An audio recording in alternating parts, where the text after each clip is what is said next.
उधर महाराष्ट्र के पूर्व मंत्री नवाब मलिक की बेटी सना मलिक अनुशक्ति नगर से पर्चा भर रही हैं। एनसीपी ने उन्हें अपना प्रत्याशी बनाया है। सना मलिक का मुकाबला किससे है? फैज जिरार अहमद एनसीपी शरद पवार गुट से। तो सना मलिक एनसीपी अजीत पवार गुट से हैं और वहीं फैज जिरार अहमद जो हैं वो शरद पवार एनसीपी गुट से हैं। इस वक्त हमारे साथ सना मलिक हैं जो कि अनुशक्ति नगर से विधानसभा का इलेक्शन लड़ने वाली हैं अपने पिता नवाब मलिक के सीट से। वो इस वक्त नॉमिनेशन फाइलिंग के लिए जा रही हैं। आइए उनसे बात करते हैं। सना, किस तरीके से आप देख रही हैं इस पूरे, क्योंकि आपके पिता की सीट है, क्या आसान होगा ये?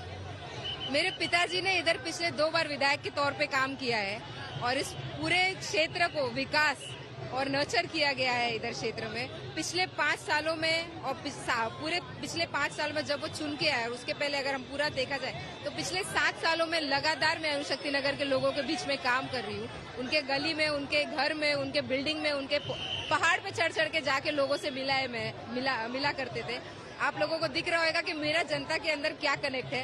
नवाब मलिक साहब की बेटी तो हूँ, उसका मुझे बहुत गर्व है, लेकिन साथ ही साथ अनुशक्ति नगर की बेटी के रूप में उतरी हूँ, मुझे बहुत विश्वास है। ना पिछले कुछ सालों में जब आपके पिता खास तौर से बहुत बुरे दौर से गुजर रहे थे, तब आप लोग ने वही पार्टियों को बहुत ज्यादा कह लीजिए बुरी शब्द कहे थे, क्योंकि आप जानते थे कि उनकी वजह से आपके पिता थे, लेकिन अब आप उन्हीं के साथ इलेक्शन चुनाव लड़ रही हैं। क्या वोटर्स आपके कंफ्यूज नहीं होंगे? जब मेरे पिताजी के ऊपर एक संकट का समय आया था, वो शॉर्ट टर्म अवेलेबिलिटी के टाइम पे पूरी महाविकास आघाड़ी हमारे साथ खड़ी थी, लेकिन जब जब काम के लिए मुझे किसी के पास जाना पड़ता था तो वो एक ही नाम था, वो था अजीत दादा पवार। तो दादा ने मेरा उस टाइम पे मेरा पूरा सपोर्ट किया काम को लेके। और एक जनता नेता क्यों चुनती है? एक जनता नेता चुनती है काम के लिए, अपने क्षेत्र के विकास के लिए। बाकी राजनीति उसको कुछ लेना देना नहीं होता। तो अगर जो काम के वक्त में अनुशक्ति नगर का साथ दिया था तो मैंने उनका साथ दिया है। दादा के साथ हम हैं, हम दादा के साथ हैं और जनता भी हमारे साथ है। लेकिन सना, जब अगर हम बात करें इस बात की कि आप कह रही हैं कि कहती आई हैं कि पवार परिवार, शरद पवार, सुप्रिया सुले भी आपके साथ थी, लेकिन उन्होंने तो आपके सामने कैंडिडेट खड़ा कर दिया। ये राजनीति है, राजनीति में कभी कोई शत्रु नहीं होता, विरोधक होते हैं। आज के टाइम पे वो विरोधक है और जो भी विरोधक उतरे, आपको पता है पैराशूट लैंड करके आए हैं, तो उसके बारे में ज्यादा कुछ मुझे बोलने की जरूरत नहीं है। अब जिनसे सना मलिक का मुकाबला है, फैज अहमद, वो क्या कह रहे हैं आपको सुनवाते हैं। भारत राजशाही नहीं है, यहाँ पर राजा का बेटा राजा नहीं बनता और जो वोट की ताकत अंबानी की है वही एक दलित परिवार में व्यक्ति के रहने वाले की। ये खूबसूरती है बाबा साहब अम्बेडकर के संविधान की। मेरे मुद्दे ये नहीं है, मेरा मुद्दा ये है कि 10 सालों के अंदर आपने किया क्या। शरद पवार साहब ने आपको मंत्री बनाया था, आपने वहां कोई हॉस्पिटल नहीं खोला, आपने वहां कोई कॉलेज नहीं खोला, आपने बच्चियों के लिए कुछ नहीं किया, आपने उसको ड्रग का अड्डा बनने दिया। अब काम होगा। अब जो मैं सपना अनुशक्ति नगर के लेके निकला हूं, आप तो मुझे जानते हैं, जब मैं टाटा इंस्टीट्यूट की सड़कों पे सोता था, और टाटा इंस्टीट्यूट जो है अनुशक्ति नगर विधानसभा में आता है।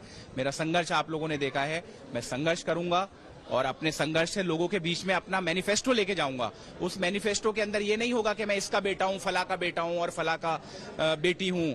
मेरे मैनिफेस्टो में ये होगा कि मैं लोगों के लिए क्या करने वाला हूं। मैं भारत नगर में पानी कैसे लेके आऊंगा, मैं भारत नगर में रहने की समस्या कैसे हल करूंगा, पांजरा पुल की समस्या कैसे हल करूंगा, चीता कैंप की समस्या कैसे हल करूंगा, विष्णुनगर की समस्या कैसे हल करूंगा। मेरा यही एजेंडा है। मैं किसी के बड़ी बात, मैं अपने पिता को बहुत मानता हूं, उनका बहुत सम्मान करता हूं, लेकिन उनका बैगेज या उनकी सपोर्ट लेके चुनाव में नहीं उतरूंगा। सना मलिक को तो टिकट मिल गया, लेकिन नवाब मलिक की उम्मीदवारी फंसी हुई है। नवाब मलिक से आज तक ने बातचीत की है, क्या कहना है नवाब मलिक का, सुनिए।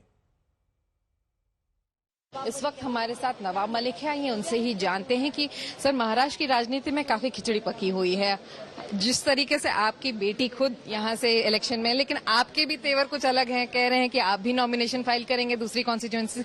चल क्या रहा है ये, मतलब किस पार्टी में है, किस पार्टी में नहीं है, समझ में नहीं आ रहा है। देखिए, यहाँ आज सना जो मेरी बिटिया है उसका हम नामांकन भर रहे हैं। वो पढ़ रही हैं अजीत पवार फैक्शन से, और आप किससे?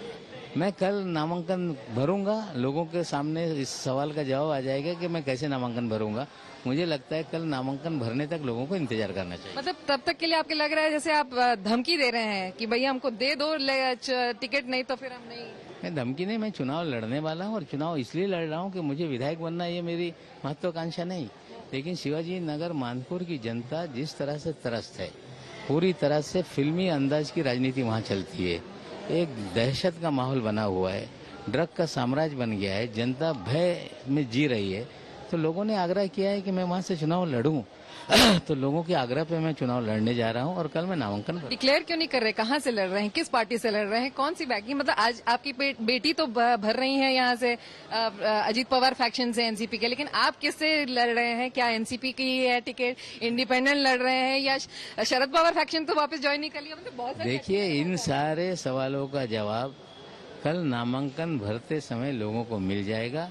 मैं भी चुनाव लड़ूंगा, बिटिया तो यहाँ से लड़ रही है और हम दोनों जीत के आएंगे, मुझे पूरी तरह से विश्वास है। तो अपना सिटिंग सीट आपने अपनी बेटी को दिया, ये कहा जा रहा है कि बीजेपी के दबाव में दिया है, क्योंकि बीजेपी आपको चाह रही थी कि टिकट न मिले।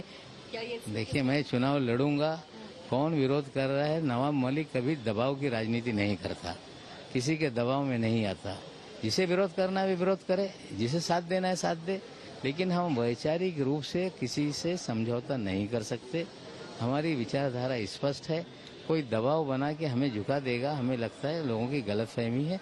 अजीत दादा के हम साथ हैं, उन्होंने हमें टिकट दिया, मेरी बिटिया को टिकट दिया है, मैं उनका आभारी हूं और हमें लगता है कि कठिन समय में वे मेरे साथ रहे। मेरा कर्तव्य बनता है कि मैं उनके साथ खड़ा रहूं। सौरभ वाकलानिया हमारे साथ मुंबई से हमारे संवाददाता जुड़े हुए हैं। सौरभ, सस्पेंस में डाल रहे हैं नवाब मलिक, लेकिन कुछ भी अभी तक साफ कर नहीं रहे तस्वीर। क्या बता रहे हैं सूत्र आपके? किस पार्टी से? क्या इंडिपेंडेंट, निर्दलीय या फिर किसी पार्टी के बैनर तले प्रत्याशी के तौर पर उतरने जा रहे हैं?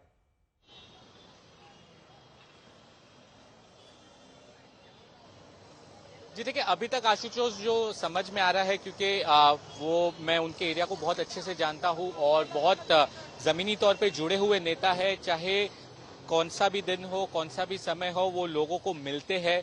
लेकिन जिस तरीके से आरोप उन्होंने महाराष्ट्र के डीसीएम देवेंद्र फडणवीस पे लगाए थे उस समय, वो काफी ज्यादा सीरियस थे। जिस समय पर नवाब मलिक महाविकास आघाड़ी में थे और तभी एनसीपी पार्टी में कोई फूट नहीं पड़ी हुई थी, तब उन्होंने बीजेपी के नेता और महाराष्ट्र के डीसीएम देवेंद्र फडणवीस पे जिस तरीके से आरोप लगाए थे, और काफी ज्यादा वो जो लड़ाई है वो काफी ज्यादा पर्सनल भी हो चुकी थी। आपको याद होगा जो एनसीपी के हेड थे समीर वानखेड़े, और जिस तरीके से केस उस समय हुए थे, एक दूसरे पर बहुत ही गंभीर आरोप लगाए थे। और महाराष्ट्र के डीसीएम देवेंद्र फडणवीस ने तो नवाब मलिक पर ऐसे आरोप लगाए थे कि उनके सीधे connection underworld don Dawood Ibrahim से थे। तो उस समय की ये बात है। और आज जब एनसीपी एक साथ आ गई है, तो बीजेपी ने कड़ा ऐतराज जताया था कि नवाब मलिक एनसीपी की तरफ से उनको उम्मीदवारी नहीं देनी चाहिए। लेकिन नवाब मलिक का कहना है कि वो चुनाव लड़ेंगे, चाहे वो कोई पार्टी उन्हें सपोर्ट करे या ना करे। लोगों के साथ उनका कनेक्शन बहुत अच्छा है। लेकिन अब ऐसा सिचुएशन है कि एनसीपी ने सना मलिक को टिकट दे दी है, लेकिन एनसीपी नवाब मलिक को नजर बनाकर रखिएगा। सौरभ, दोबारा आपका हम रुख करेंगे समीकरण को और समझने के लिए।